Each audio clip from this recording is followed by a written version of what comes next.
Juan, unang kabanata. Nang pasimula siya ang Berbo, at ang Berbo ay sumasa Diyos, at ang Berbo ay Diyos. Ito rin nang pasimula'y sumasa Diyos. Ang lahat ng mga bagay ay ginawa sa pamamagitan niya, at alinman sa lahat ng ginawa ay hindi ginawa kung wala siya. Nasa kanya ang buhay, at ang buhay ay siyang ilaw ng mga tao. At ang ilaw ay lumiliwanag sa kadiliman, at ito'y hindi napag-unawa ng kadiliman. Naparito ang isang tao na sugong mula sa Diyos na ang kanyang pangalan ay Juan. Ito'y naparitong saksi upang kanyang patotohanan ng ilaw, upang sa pamamagitan niya'y magsisampalataya ang lahat. Hindi siya ang ilaw, kundi pumarito upang kanyang patotohanan ng ilaw. Nagkaroon ng tunay na ilaw sa makatuwid bagay, ang ilaw na lumiliwanag sa bawat tao na pumaparito sa sanglibutan. Siya'y nasa sanglibutan at ang sanglibutan ay ginawa sa pamamagitan niya, at hindi siya nakilala ng sanglibutan. Siya'y naparito sa sariling kanya, at siya'y hindi tinanggap ng mga sariling kanya. Datapwat ang lahat ng sa kanya'y nagsitanggap, ay pinagkalooban niya sila ng karapatang maging mga anak ng Diyos, sa makatwid bagay ang mga nagsisisampalataya sa kanyang pangalan, na mga ipinanganak na hindi sa dugo, ni sa kalooban ng laman, ni sa kalooban ng tao, kundi ng Diyos. At nagkatawang tao ang Berbo, at tumahan sa gitna nila, at nakita namin ang kanyang kaluwalhatian. Kaluwalhatian gaya ng sabugtong ng Ama, na puspos ng biyaya at katotohanan. Pinatotohanan siya ni Juan at sumigaw na nagsasabi, "Ito yaong aking sinasabi, ang pumaparitong nasa hulihan ko ay magiging una sa akin, sapagkat siya'y una sa akin. Sapagkat sa kanyang kapuspusan ay nagsitanggap tayong lahat at biyaya sa biyaya. Sapagkat ibinigay sa pamamagitan ni Moises ang kautusan, ang biyaya at ang katotohanan ay nagsidating sa pamamagitan ni Hesukristo. Walang taong nakakita kailanman sa Diyos, ang bugtong na anak na nasa sinapupunan ng Ama, siya ang nagpakilala sa kanya. At ito ang patotoo ni Juan, nang suguin sa kanya ng mga Hudyo mula sa Jerusalem ang mga saserdote at mga Levita, upang sa kanya itanong, "Sino ka baga?" At kanyang ipinahayag, at hindi ikinaila, at kanyang ipinahayag, "Hindi ako ang Kristo." At sa kanya'y kanilang itinanong, "Kung gayoy ano nga, ikaw bagay si Elias?" At sinabi niya, "Hindi ako." "Ikaw baga ang propeta?" At siya'y sumagot, "Hindi." Sinabi nga nila sa kanya, "Sino ka baga?" Upang ibigay namin ang kasagutan sa nangagsugo sa amin. "Ano ang sinasabi mo tungkol sa iyong sarili?" Sinabi niya, "Ako ang tinig ng isang humihiyaw sa ilang. Tuwirin ninyo ang daan ng Panginoon," gaya ng sinabi ng propeta Isayas.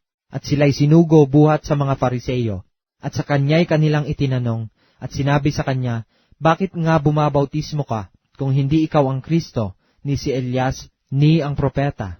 Sila'y sinagot ni Juan, na nagsasabi, "Ako'y bumabautismo sa tubig, datapwat sa gitna ninyo ay may isang nakatayo, na hindi ninyo nakikilala. Siya nga ang pumaparitong sumusunod sa akin, na sa kanya'y hindi ako karapat-dapat magkalag ng panali ng kanyang pangyapak. Ang mga bagay na ito'y ginawa sa Betanya, sa dako paroon ng Jordan, na pinagbabautismohan ni Juan. Nang kinabukasan ay nakita ni Juan si Jesus na lumalapit sa kanya, at sinabi, "Narito ang kordero ng Diyos, na nag-aalis ng kasalanan ng sanglibutan. Ito yaong aking sinasabi, sa hulihan ko'y dumarating ang isang lalaki na magiging una sa akin sapagkat siya'y una sa akin. At siya'y hindi ko nakilala, datapwat upang siya'y mahayag sa Israel, dahil dito'y naparito ako na bumabautismo sa tubig." At nagpatotoo si Juan, na nagsasabi, "Nakita ko ang Espiritu na bumababang tulad sa isang kalapati na buhat sa langit at dumapo sa kanya. At siya'y hindi ko nakilala, datapwat ang nagsugo sa akin upang bumautismo sa tubig, ay siyang nagsabi sa akin, ang makita mong babaan ng Espiritu at manahan sa kanya, ay siya nga ang bumabautismo sa Espiritu Santo. At aking nakita, at pinatotohanan kong ito ang anak ng Diyos." Nang kinabukasan ay muling nakatayo si Juan at ang dalawa sa kanyang mga alagad. At kanyang tiningnan si Jesus samantalang siya'y naglalakad, at sinabi, "Narito ang kordero ng Diyos." At narinig siyang nagsalita ng dalawang alagad, at sila'y nagsisunod kay Jesus. At lumingon si Jesus at nakita silang nagsisisunod, at sinabi sa kanila, "Ano ang inyong hinahanap?" At sinabi nila sa kanya, "Rabay, na kung liliwanagin ay guro, saan ka tumitira?"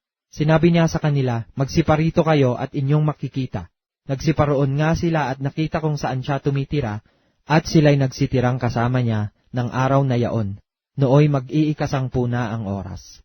Ang isa sa dalawang nakarinig ng pagsasalita ni Juan at sumunod sa kanya ay si Andres na kapatid ni Simon Pedro.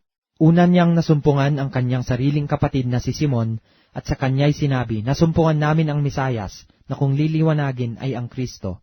Siya'y kanyang dinala kay Jesus, siya'y tiningnan ni Jesus at sinabi, ikaw ay si Simon na anak ni Juan, tatawagin kang Cefas na kung liliwanagin ay Pedro. Nang kinabukasan ay pinasyahan niyang pumaroon sa Galilea, at kanyang nasumpungan si Felipe, at sa kanya'y sinabi ni Jesus, sumunod ka sa akin. Si Felipe nga ay taga Betsaida, sa bayan ni Andres at ni Pedro. Nasumpungan ni Felipe si Natanael, at sinabi sa kanya, nasumpungan namin yaong isinulat ni Moises sa kautusan, at gayon din ng mga propeta, si Jesus na taga Nazaret, ang anak ni Jose. At sinabi sa kanya ni Natanael, mangyayari bagang lumitaw ang anumang magaling na bagay sa Nazaret? Sinabi sa kanya ni Felipe, pumarito ka at tingnan mo. Nakita ni Jesus si Natanael na lumalapit sa kanya at sinabi ang tungkol sa kanya, narito ang isang tunay na Israelita na sa kanya'y walang daya. Sinabi sa kanya ni Natanael, saan mo ako nakilala? Si Jesus ay sumagot at sinabi sa kanya, bago ka tinawag na Felipe, nang ikaw ay nasa ilalim ng puno ng igos ay nakita kita. Sumagot si Natanael sa kanya, Rabay, ikaw ang anak ng Diyos, ikaw ang hari ng Israel. Si Jesus ay sumagot at sinabi sa kanya, dahil baga sa sinabi ko sa iyo, kita'y nakita sa ilalim ng puno ng igos, kaya ka sumasampalataya? Makikita mo ang mga bagay na lalong dakila kaysa rito. At sinabi niya sa kanya, katotohanang sinasabi ko sa iyo, makikita ninyong bukas ang langit at ang mga anghel ng Diyos na nagmamanhik manaog sa ulunan ng anak ng tao.